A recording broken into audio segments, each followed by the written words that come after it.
So welcome everybody to this webinar.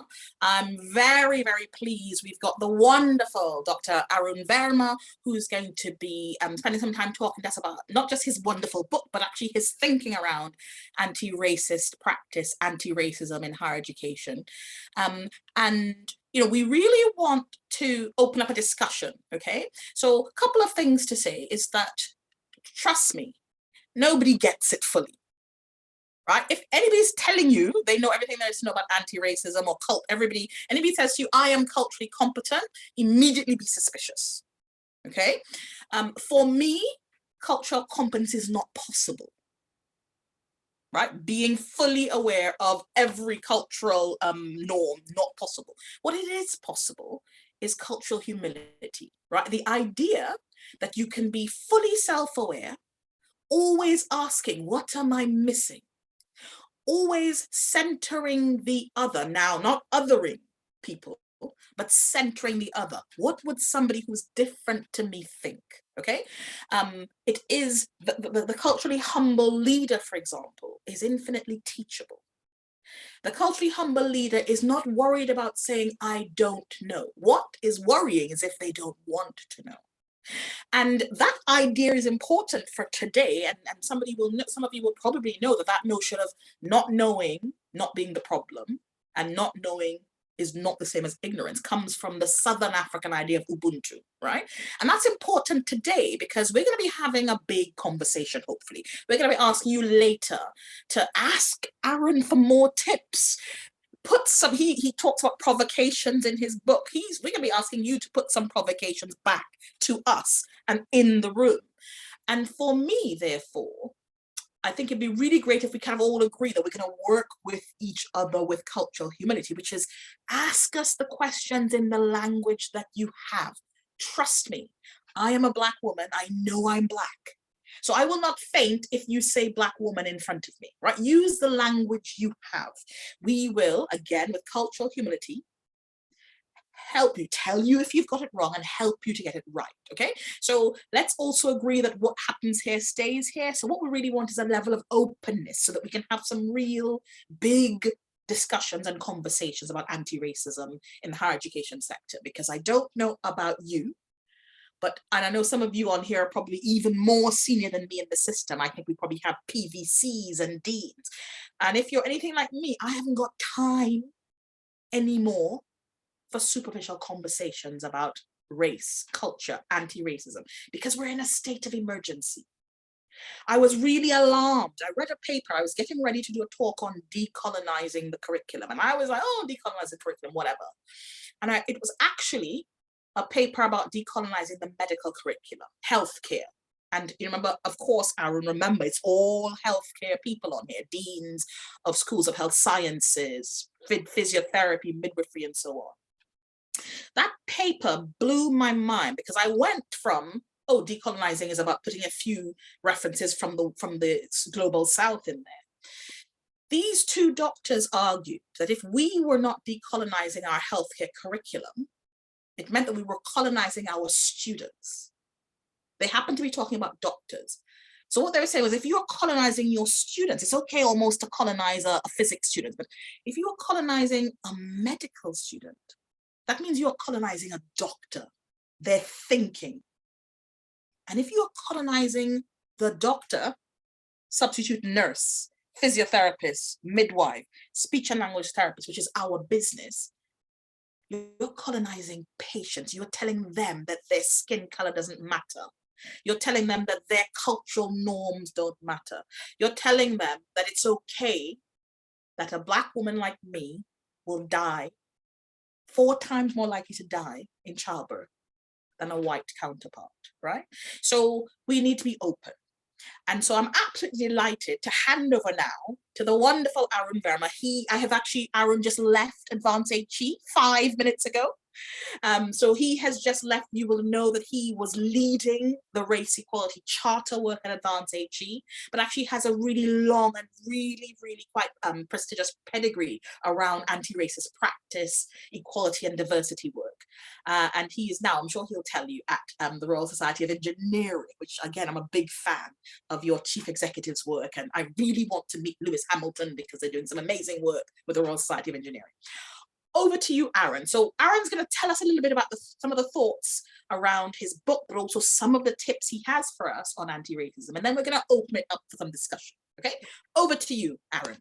Thanks so much, Stacey, and then thanks to the team as well for inviting me to be able to speak and connect with you all. And for some of you that may not know, my doctoral studies were actually in the School of Medicine and Medical Education. So I've got an affinity to health care education and rethinking, reimagining professionalism, reimagining those relationships as well. So it's great to be in this space as well. So, okay, I'm not going to do slides because I think this is a conversation, and so I want to kind of spark ideas and spark interest and spark provocations, right? So let's just kind of take stock of where we're at in the higher education space, in education more broadly, and this will also kind of resonate, I think, in the healthcare education side of things as well. So racism has been and is a normalized part of higher education and education in the UK specifically. We know that because we see the headlines over decades. We know it's this linear line, you know, it's constantly there, it's wearing away, and it's impacting on awarding gaps. It's impacting on experience and outcomes for students and staff as well. And we can see that reflected in data, in the evidence there more broadly, but also just in terms of representation, quite specifically in higher and senior levels as well. My interest in particularly unpacking this linear line is being intersectional. So Kimberly Crenshaw said, if we're not intersectional, the most vulnerable, some of us, will fall through the cracks. And those cracks are widening, those gaps are widening, and people are still falling through those, and we're not creating enough safety nets and kind of empowering those individuals to be able to thrive in different spaces as well. So how do we kind of disrupt this line? So I think this conversation is about disruption, and I want us to reconsider what disruption really means. You know, there's been a kind of a rhetoric and narrative around the notion of good trouble in a lot of kind of anti-racist literature. Disruption is a part of that. Disruption might be seen as something that is radical, but it isn't. It's actually a nice thing to do. It's a kind thing to do in a society and in an education system which is exacerbating and perpetuating disparities for different racially minoritized and marginalized groups. So when we're disrupting this normalized practice in higher education, we want to get comfortable with the curve. We want to get comfortable with the boundaries and pushing it in some ways, because that's what we're here for. We're looking for that transformative action. We've seen the solidarity statements, we've seen the commitments. Now, how do we go from action plan or performative action plans to things that actually transform outcomes and transform experience in some ways? And one of the ways I think is really, really critical for us to consider this is the role of community. Now, Bell Hooks talks a lot about community, compassion, and love in as a form of resistance. And actually says that one of the most vital ways we sustain ourselves is by building communities of resistance, places where we know we are not alone. Diversity and inclusion is a lonely space. Anti-racism is even more isolated. Yeah, and I think that's something to be really considered. There's not many kind of approaches to diversity and inclusion that utilize an anti-racist perspective. And there's a reason why that's a priority and that's an urgency around that. It's because Black females in a healthcare system, in healthcare education, and racially minoritized and marginalized groups are disproportionately affected and impacted by adversities, and a range of them as well. So if we go back to that intersectional nature, if we're looking at a system which is meant to be liberating individuals and society, why is it that the certain groups are still falling through those cracks and still kind of dying, and also not getting educated and not being empowered to facilitate their changes? Now, this is where the book, the edited collection that I produced this year, Anti-Racism in Higher Education, An Action Guide for Change, tried to speak to that. Tried to speak to this exhaustion that we saw from that was surfaced over the last couple of years, and even before then. And this is exhaustion that has not just started in 2020. This is a history and legacy of exhaustion. I wanted to produce an edited collection with the community of people who work across universities to build a resistance to the normalized state of play in terms of exacerbating and the lack of action. This is reflected even in last month's Black History Month, the time to act, right? This notion of action, this notion of doing things is so, so imperative. So the book itself, the edited collection, was formed in June kind of 2020. And the call out went to on social media to various various networks and through a couple of events. And in 6 months, we had a full TypeScript draft of an entire book. And that was formed as a part of a community of resistance. That was formed as a community of frustration. And I think that was really, really interesting that what I thought was actually just going to be a policy paper or an open letter turned into something much bigger. Well, that actually this book needed to speak to every single part of a system of a university's function. And now we looked at 6 areas of the kind of typical higher education function, focusing on staff, students, teaching, research, pedagogy, and governance as the kind of core areas of a university, and tried to look at anti-racism within every single part of that system. Now, of course, we don't have 100,000 pages to go through every part of that system, but the book itself started to address and identify opportunities for change and reflection in those areas. And I think that's something really, really key. When we talk about community within the role of anti-racist work, we're talking about involving the whole ecosystem, the whole system as part of this change. And that also speaks to healthcare education situated within a university. Healthcare education can't reap the benefits of being anti-racist if there isn't a drive of a university kind of driving it behind it as well. It needs to be connected. And that's one of the things I challenge kind of institutions on. That's what the book challenges readers on, is to kind of think not just a siloed approach to being, okay, you're doing anti-racism in the School of Medicine, so we're done here. That it doesn't work. It needs to be echoed and rippled across the university system. But I think the other part to this, which I think is really, really important, is whilst we collected and did a rapid review of evidence and key literature to identify the issues in each part of the system, also the role of storytelling. Part of the book is to kind of help shift hearts and minds on some of the issues and bring to life what the theory has been saying. So this book was trying to operate between the theory and the practice and bring us to a place where we can actually do things to change. Some of the stories have been quite painful to read. Some of the stories, and I know for authors, have been painful to write, but it came from a place that they didn't want to have to keep saying the same story over and over again to get the change to happen. And the idea behind putting the stories into the book was really kind of thinking about ways, how do you illustrate the everyday inequalities and everyday racism that is perpetuated in different parts of a university system?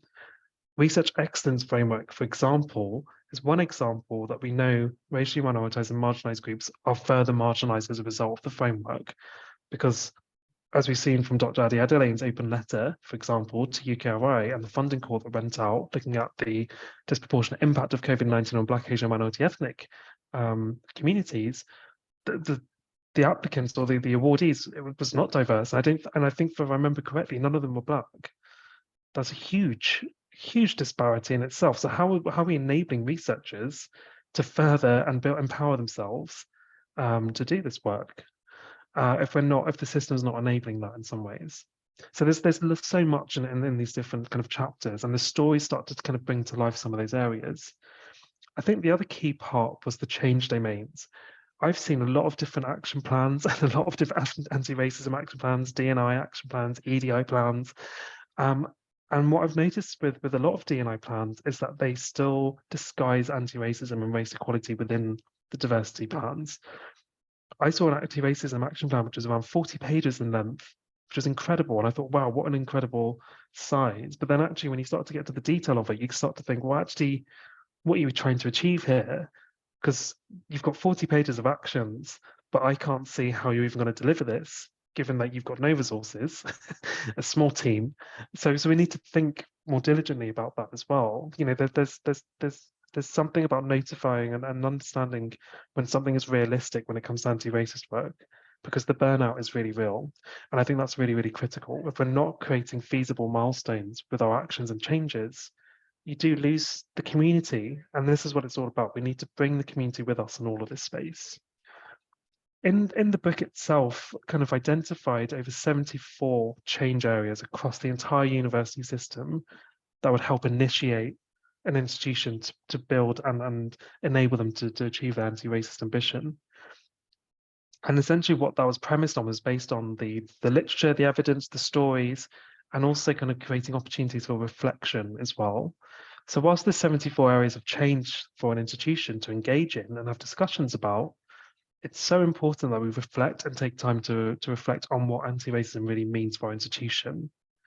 And I think that's the really key part. We focus so much sometimes on the action plans. Have we taken a step back to actually reflect on whether or not these actions or these anti-racist actions are going to achieve that anti-racist institution or that anti-racist education that we're looking to achieve?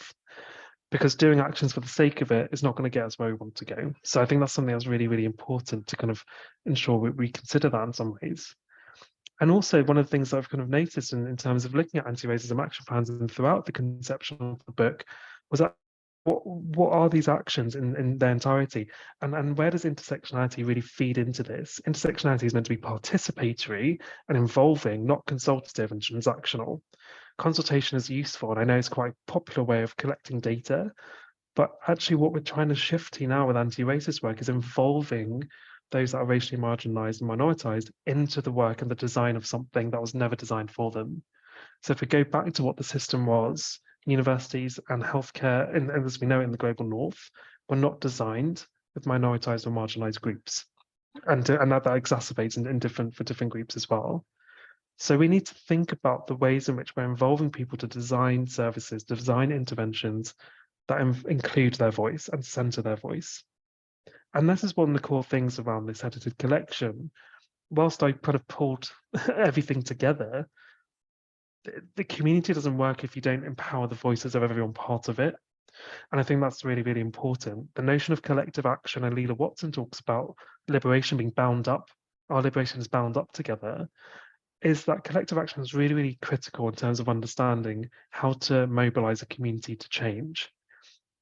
And I think that's something that we saw with the edited collection. I saw community of authors come together with frustration and kind of pain and convert that into action, convert it into a community that is now kind of spiraling into different conversations.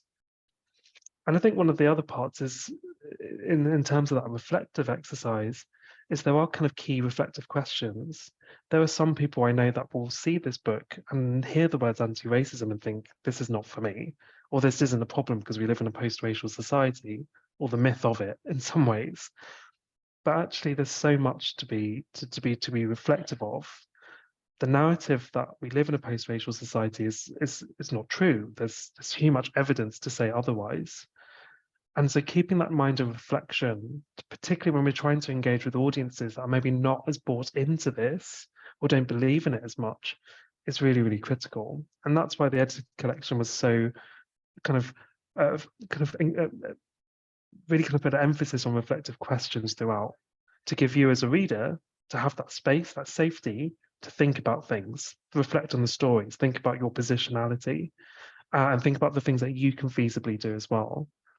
And ask some quite critical track questions, and use those questions to ask your senior leaders difficult questions. So for the deans and the PVCs, who is accountable? And if something isn't going right, are you okay? Are you confident to step up? How many of the policies are reviewed in terms of their development and implementation with racially minoritized groups? Anti-racism is not just about putting a paragraph in a policy, it's about the full design life cycle. We're talking about a full life cycle change. And I think that's really critical as well. And I think these are the kinds of actions and provocations wanted to spark as you kind of get to, as the book has seen as a disruption and an interruption to the normalized practice. And I think my main challenge to universities and to kind of those in senior leadership positions within higher education and beyond is how much more will it take for you to engage in anti-racism? How much more death, murder, poor outcomes, adversities, poor experiences will it take to engage in an anti-racist practice to really achieve inclusion? we're so focused on diversity and inclusion, but Angela Davis, I think, puts it really well, and that why do you want to be included in a society that is not enabling of those that have been marginalized? So I think that's really, really critical. So I think that's something that I've kind of been working to kind of start to extend that conversation with institutions of, is what more will it take? And that's kind of something I think is a challenging question in a lot of ways. I have been, but whilst the book represents a lot of the pain and the frustration, it's been premised on the hope that the university and the higher education system can change, that people can change, that people can do more, people can act. And so there is hope there. I wouldn't have put this edited collection together if I didn't think there was an opportunity for change. I think we've all got a space where we can act and change on in these areas. And I think that's going to be really, really important. How do we tap into that as a community? How do we enable that as a community? How do we empower people to not be afraid of being cancelled? How do we empower people to ensure that they're safeguarded when they're talking about their own trauma? And I think those are the kinds of questions and things that we need to get into. And actually just as a reflection as well, over the last few months, I've been involved with speaking at various different events and launches, and I've been very, very privileged and grateful to be able to do that. But even just this week, I was at the University of Galway launching their first ever race equality approach. They're the second institution in the entire island to do that. That's a huge, huge moment. And it was only last year that the Royal College of Surgeons in Dublin, well, I was there kind of helping them launch the anti-racism action plan. Again, the first organisation in the country to take that bold step. Seeing the Rugby University start their first ever anti-racism week, and again the first in the country. I think these are things where we're starting to see these changes happen, and I think that's the hope, that's the momentum we can keep building on. So hopefully that's a kind of a bit of a reflective kind of thought on the book and what's kind of come from it, and kind of the state of play and where there's hope as well. But I do want to give some time, I'm sure, for questions and discussion as well. But thank you. Thank you so much, Aaron. Really, really great start. I was spellbound. We have got a couple of questions. Nadia, can I just double check? Can the audience come in live, or do I just read the questions for them? You can get them to come in live. Okay, right. Yeah, just in case. I'm not going to pick on anybody, don't worry. We've got a couple of questions in the chat, Aaron, and one of them, I mean, it's not in any particular order of the things that you talked about, but I think this is a big one that's come up. So I think let's start with it. And it was actually linked to something that I was thinking when I read the very start, where I think there's a bit where you talk about how you put out this open call, and one of the authors wished to remain anonymous. And that slapped me in the face. Yeah. Right? Okay, so what the question comment is, hello, student nurse here. Okay, so this is our future. I experienced racism during a placement. So, they all go into clinical practice. Yep. Student nurses is a big thing. Half of their program is in practice. And I spoke to, she experienced, this person experienced racism during a placement from a CSW, or care support worker, right? I was like, what's a CSW? I spoke to the ward manager, who said, I don't see color. I treat everyone the same. And she goes on to say she spoke to her university, the university does struggle to know how to tackle these issues and how nuanced it is, because of course they need the placements and all of that. She says that the head of the university, head of the School of Nursing, was pushing her into submitting her feedback, where she didn't have the trust in the organization to deal with it. So she was kind of pushed into raising it, but didn't trust and feel safe to do so, right? She goes on to say she leads a race network. So she supports other people who suffer with racism like that. But when there isn't the credibility that these power structures are kind of like steamrollers, what do you do? Now, I read that and I was reminded that I was going to ask you about that author who didn't feel, I don't know why they want to be anonymous. I assume I don't feel safe to speak. And look, we have got a student nurse talking about feeling pressured into doing it, probably tricky, because you've got university leaders on here that the student nurse, I understand, probably doesn't want to raise it, right? what tell us a bit about your thinking on safety, trust, any tips around how organizations make it safe, but also any tips, I guess, for a student leading a race network? Yep. Yeah, it's a really good question, and thanks to the student that even wrote that question out. I can imagine it's triggering in itself to write. So thanks for sharing that. I think actually one of the things that it didn't even occur to me to question the fact when the author from the book wanted to be anonymous, because I just knew straight away. I knew that they needed that safety, and I think actually in a helpfully unhelpful sort of way, having them listed as an anonymous author just shows that there's many people that still don't feel safe to speak, to share their experience, because they'll be discredited, disarmed, disempowered in different spaces. So whilst I was sad that we weren't able to kind of use their name, in some ways I think it's important that's picked up on and recognized as well. And there's a bit of, I think, of a descriptor about the anonymous author and why they didn't participate, or why they didn't disclose their name. So I think one of the key things about race equality work, and even and particularly leading a race network, is safeguarding. Now we have big safeguarding policies and practices in place, obviously for children, for those that are in health and patients, and absolutely it's imperative.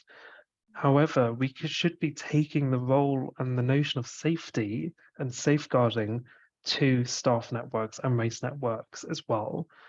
We should be utilizing those things, those ethics that we have in place within health to be practiced within these different kinds of networks. And that should be attributed with the same amount of power and gravitas as it would be if it was a patient.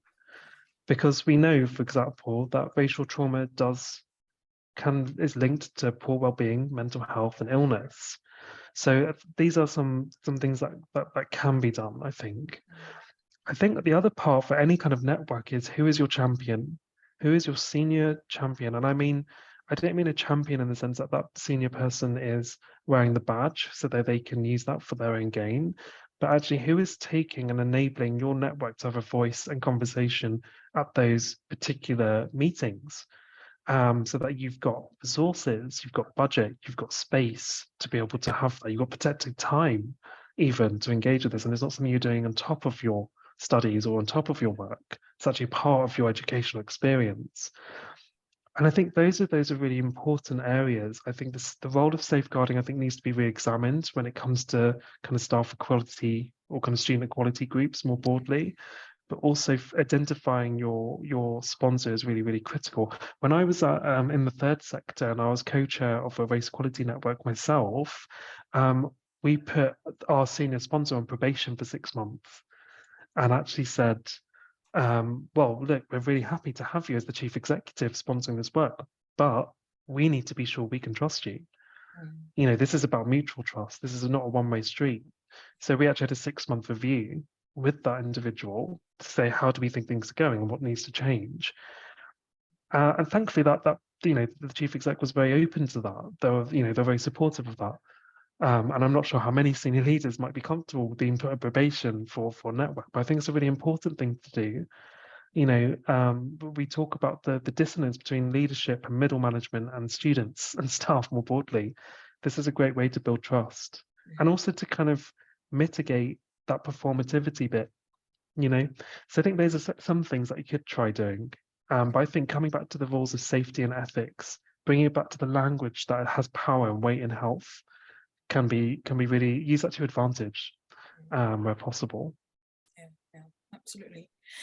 And I think it's that key thing about not taking away power, because I think this notion of being pushed into raising the concern or taking it formal or whatever is problematic. And I suppose the notion of is it performance? Yeah. And then you're putting this person at risk. It's a tricky one, isn't it? Definitely. And then we've got somebody asking, the converse question, which is, well, how do you take things forward when senior management shuts down your traumatic experience and not listening to you? So the opposite of this other head of school who said, no, you must raise a complaint. What's your best tactic for when you're hitting a brick wall, not listening, dismissing experiences?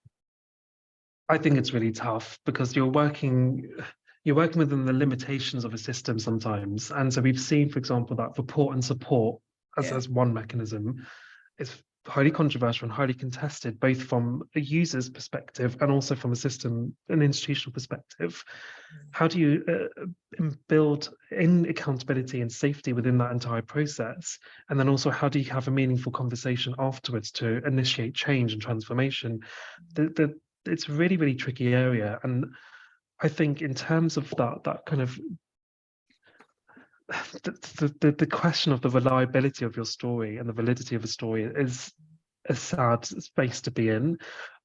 One of the things that I think is so powerful is telling stories. That's why I put them in the book, because they should be there to build that, to enable that person-centeredness in this work, that it's not just seen as, you're not just seen by the identities you are, but you're seen as the person with all of it, right? And I think that's the really key part. I remember vaguely that actually when I was doing my doctoral research, some of the stories, I did narrative inquiry as my main method. I went through thousands of stories of professionalism dilemmas and abuse in some ways. And one of the things that really struck me is that when I presented these stories, they were discredited as being not very valid. And I was like, how can you question over 2,000 stories of dilemmas and abuse situations? That just is completely crazy. But it changed when you had a senior or senior champion support you, which is a shame in some ways that your voice isn't enough. And I think it comes back to who is your ally, who is your collective actor that will help you bring that story to the table and make sure it gets heard. Because that's the space we're operating in. As much as I think sharing your story is really important, and there is some power to that, absolutely. For some people, they'll say, well, that didn't happen in my department, or that didn't happen in my placement, so that's not my problem, right? But having your senior ally, your senior champion, is a really important way. So identifying your allies, identifying those senior sponsors is really, really important. If you're part of a race equality network, for example, or some kind of staff network or student network, then absolutely use that as a mechanism to find out who those collective actors could be. But it's a very difficult one because you're being denied your experience. So it's not something. It requires a whole institution approach. But hopefully, those are some ideas about how to move forward with those areas. Yeah, absolutely. And we've got some other questions in the chat about the awarding gap and stuff, which I'll come through, come to in a second. But there's another comment touching on this example highlights the challenges of embedding practice or action that truly aligns with a zero tolerance commitment, right? And how you then actually enact that in reality. And in fact, it's interesting, this notion of zero tolerance is really important. And this notion of, well, how much data is data? How do we discredit one story or 20 stories or whatever else? And one of the things that I do find helpful, and I wonder whether, we've got lots of healthcare people on here and nurses and student, probably some student physios and so on, is that putting it in that clinical space, we talk quite openly in healthcare about never events, as if, even if something happens once, it should never have happened. It's a never event. Mm-hmm. And so one of the things that I have found helpful to the leaders on the call, rather than trying to work out, well, that's only one story, or do I believe them? Just think about it as a never event, even if it was only one story, even if it is only one student talking about their experience, that is the data. And it should be a never event. So rather than trying to say, well, I need more corroborating evidence, just accept the one story. Now this is different to accepting single story about issues. But when a student is standing in front of you, the other practical thing I'll say, and then I'll go back to the chat as well, is one of the things to look out for. Now, this wonderful, brave student doesn't mention this, but one of the things I have seen very commonly and heard from students is, when they raise an issue, particularly in practice, around racism, there is then a counterclaim from practice. Now, this is something you can definitely do something about in your schools, practically, right? Because imagine they raise an issue in practice, and then suddenly the practice area has a whole catalogue of things that they haven't raised before.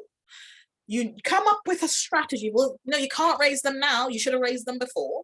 We must complete this investigation before we deal with your counterclaim. Because you know what we're hearing that happens with students is that the student is then pulled from practice. So they may raise an issue, and then of course I suppose in defense mode, the organization then puts out a counterclaim, and then the students are the one that removes from practice. The mentor or practice staff, they carry on doing their jobs. Okay, so I think these are definitely things that you as leaders can do to try and protect and encourage students to come forward. Okay. Let's go to a really functional one, something I know that many of the leaders on the line probably have to be wrestling with.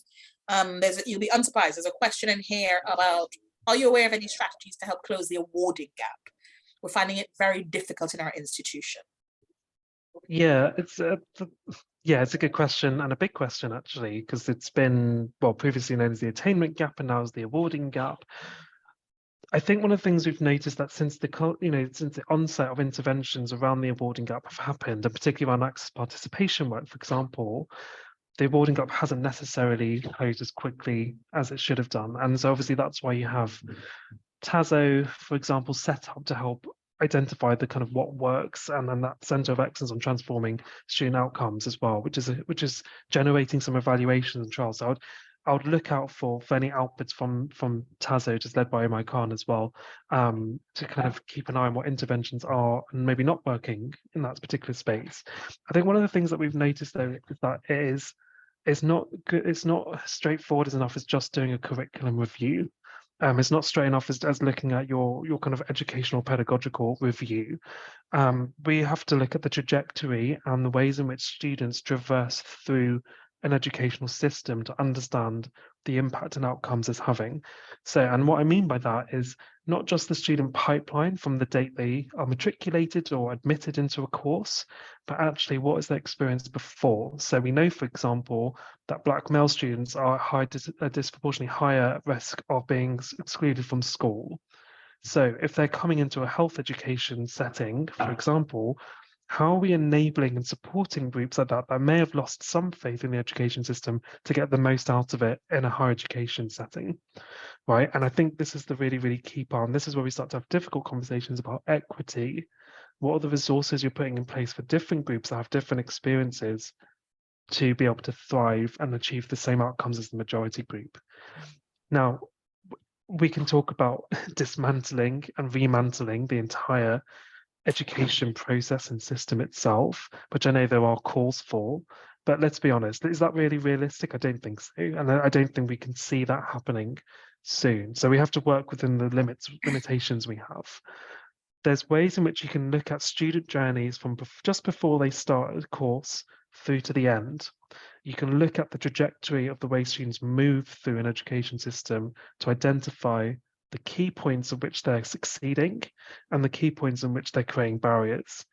Now, this is typically referred to as educational journey mapping as one example, and it goes beyond, it starts to wrap around the pipeline data. So you're building a holistic picture of what's actually going on in the system. And I think this is the really key part. When we look at awarding gaps, we focus a lot so much on the individual's journey. We don't necessarily look at their interactions and touch points within their educational experience as well. And we're seeing a shift to that at the moment. I think what was really interesting is over the last couple of years when the pandemic was happening is that the awarding gap was noticeably narrower during the pandemic. And I think there was some interest, and I was recording a podcast recently with an individual that specializes in awarding gap interventions in their institution, who said that there were some mechanisms that were put in place that enabled students to engage with education in a different and more nuanced way. And so the narrowing of the awarding gap happened as a result of the pivots that were made to digital learning.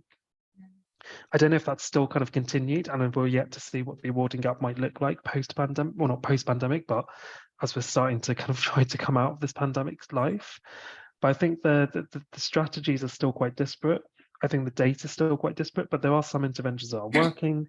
The access to higher education courses, for example, are kind of helping that. The academic support functions are trying to be more inclusive. There's some kind of cultural competence in those services as well, which I think are really important.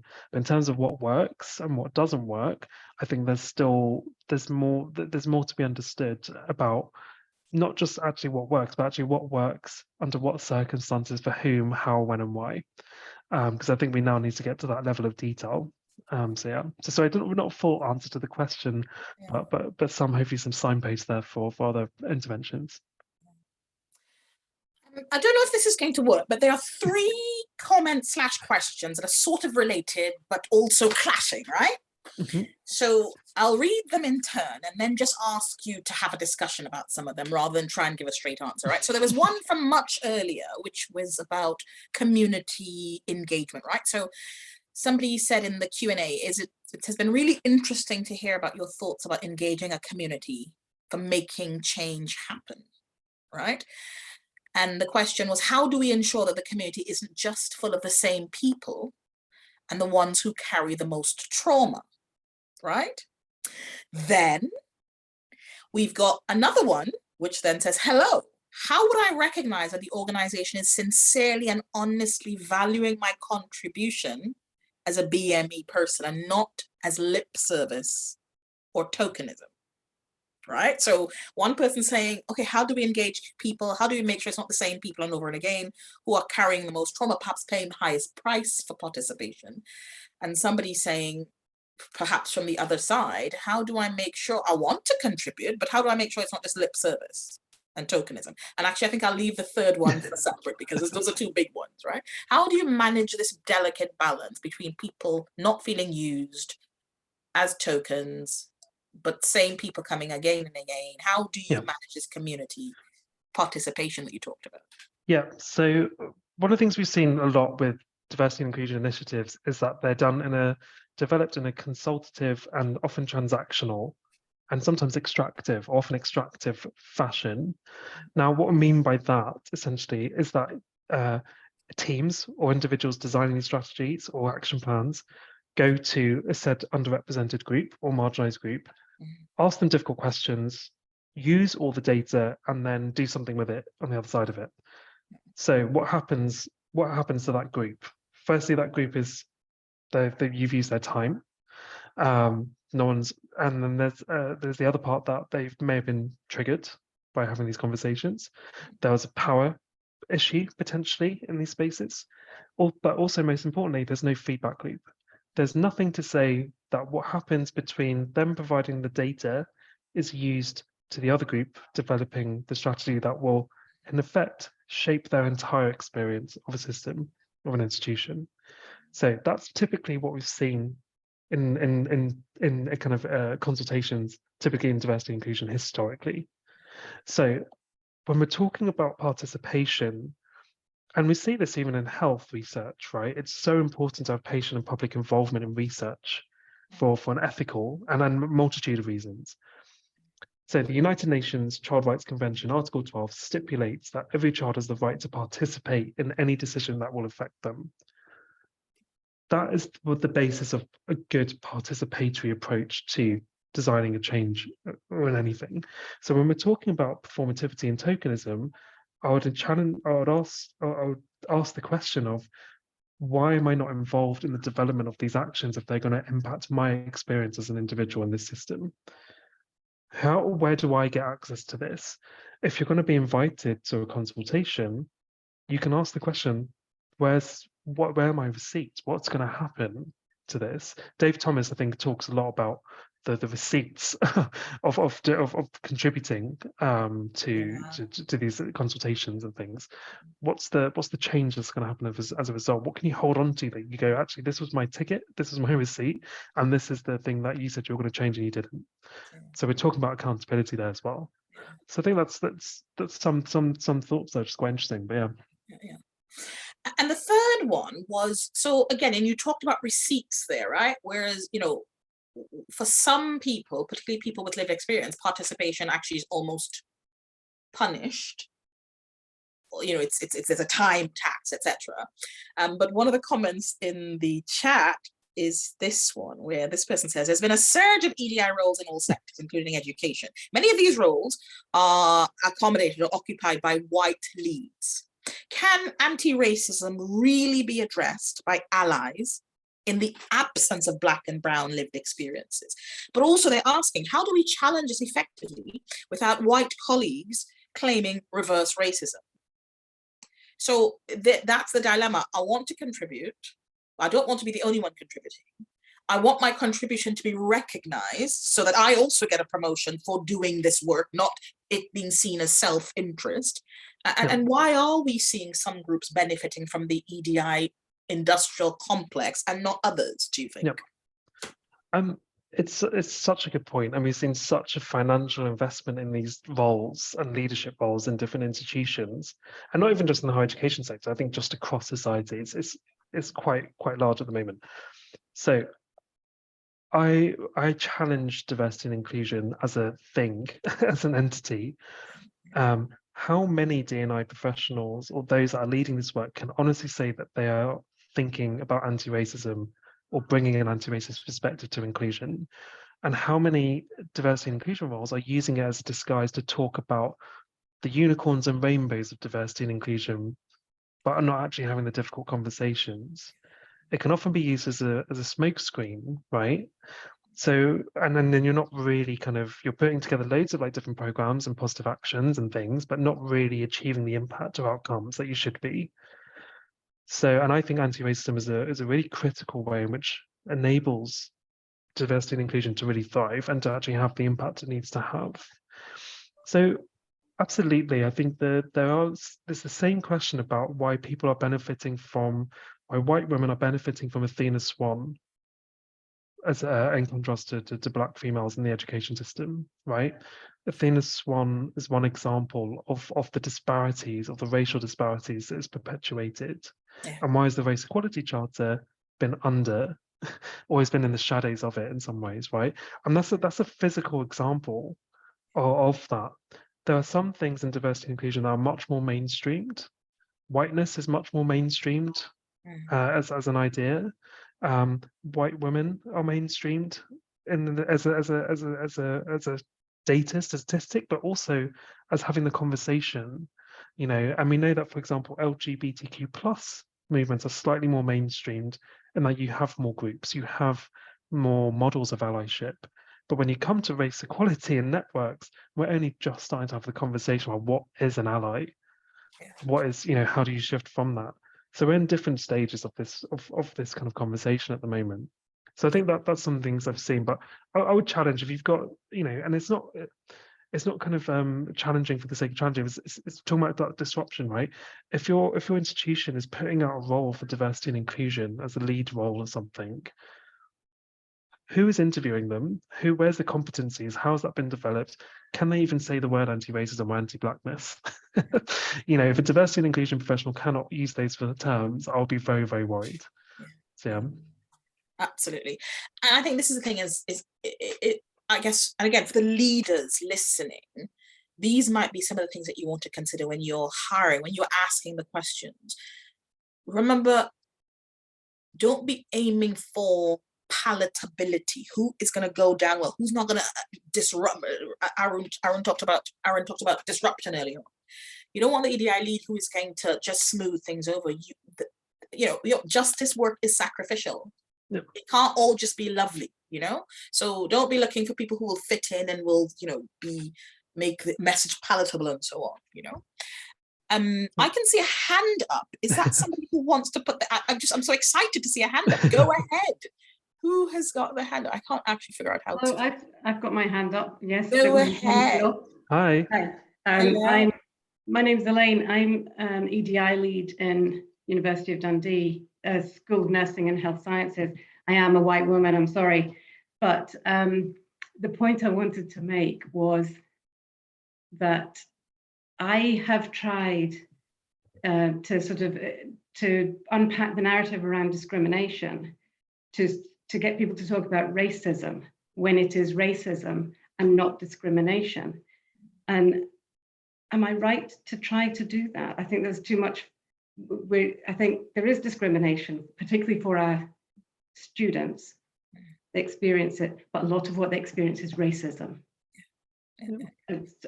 Should I be trying to unpack that? That's a no-brainer for me, but I'll let the expert have it as well. Thank you, Elaine. And again, you remember, it's not about white women, it's about whiteness as a concept, I know. right? Yeah. So yeah, we absolutely welcome your questions. Don't apologize.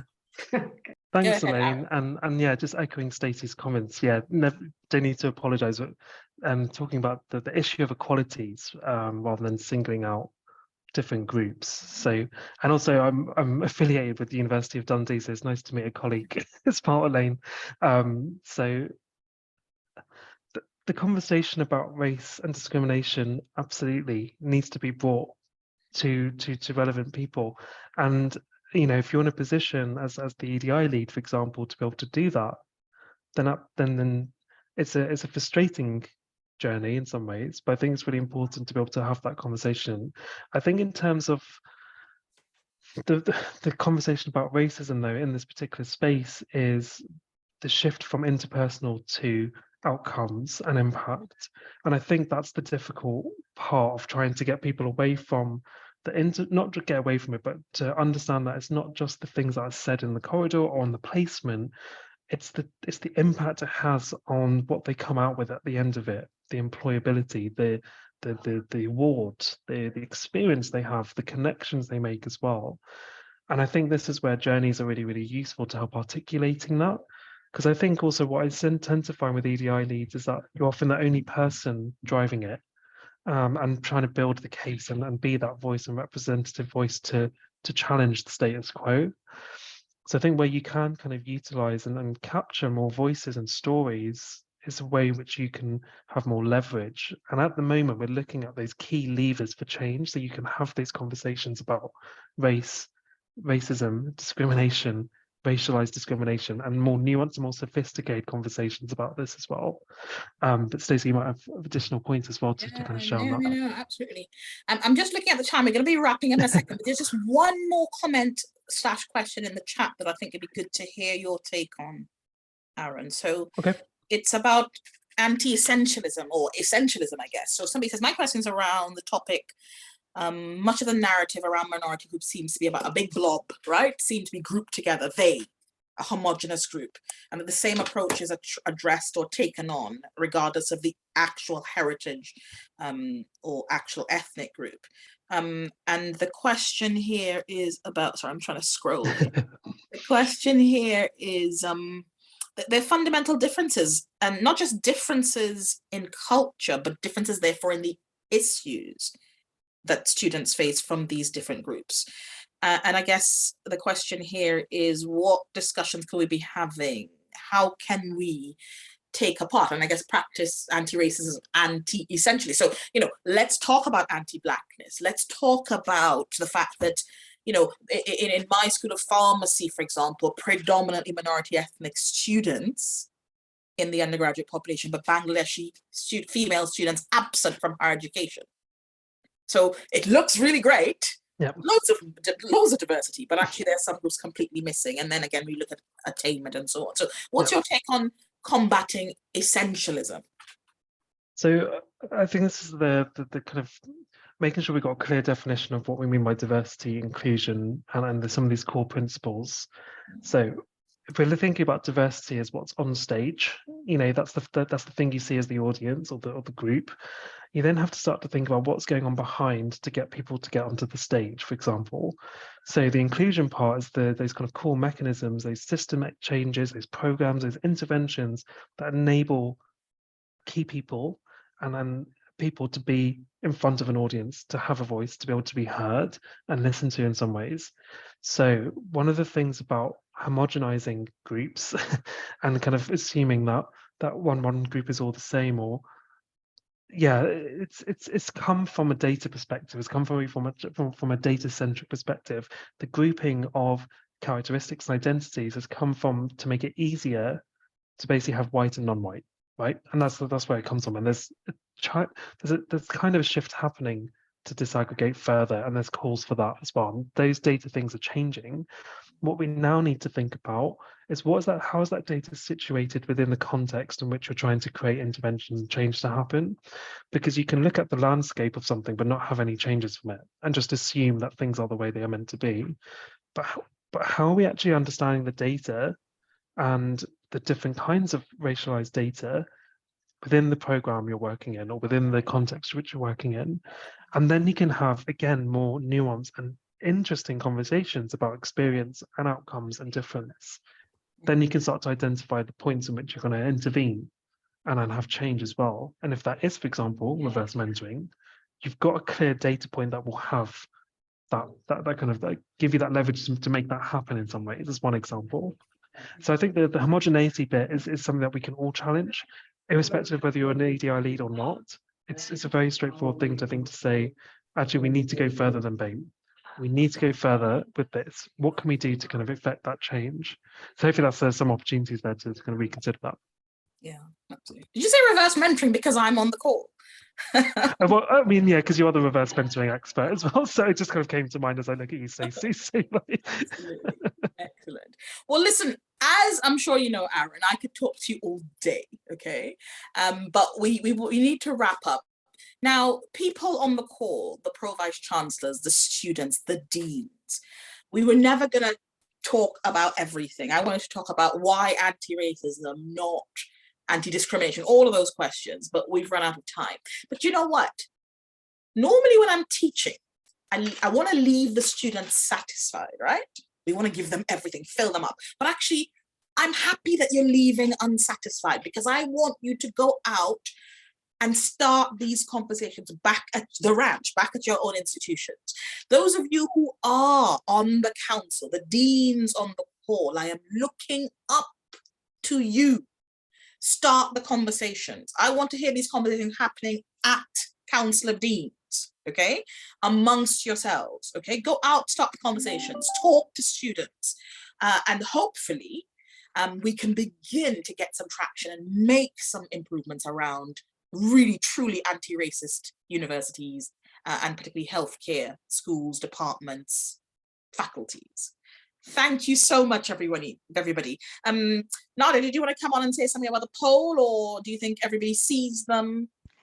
Everybody should see it, so I don't think you need to worry. But yeah, another big thank you to both you, Stacey, and Aaron. We really appreciate it, and we hope you're somewhat satisfied, not just. But yeah. Please do go away and keep thinking about this. Keep talking and thinking. Exactly. Absolutely. Absolutely. Wonderful to see so many of you on the call. Thank you so much for coming. Talk to you soon. Many thanks, Aaron. Nice to see you. Thank you. Take care. Bye. Thank you, everybody. Thank you.